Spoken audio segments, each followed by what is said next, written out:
Egmore station இன்றைக்கி வந்து check பண்ணோம்.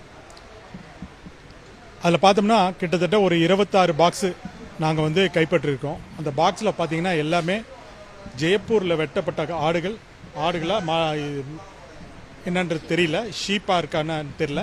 அது நாங்கள் டெஸ்ட்டுக்கு அனுப்புகிறோம். 26 பாக்ஸில் வந்திருக்கு. அந்த 26 பாக்ஸில் பார்த்தீங்கன்னா இது எல்லாமே வந்து ஐஸ் போட்டு கொண்டு வந்திருக்காங்க. நார்மலாக FSSAI நார்ம்ஸ் பிரகாரம் இந்த மாதிரி டிரான்ஸ்போர்ட் பண்ணக்கூடாது, அன்ஆத்தரைஸ்டாக இந்த மாதிரி பண்ணவே கூடாது. இவங்க வந்து அங்கேருந்து கொண்டு வந்திருக்காங்க. ஸோ நாங்கள் தீவிரமாக விசாரித்த பொழுது இந்த ஆடு வந்து சிக்கந்தர்னு அந்த ஊரில் அங்கே வெட்டியிருக்காங்க. சிக்கந்தரில்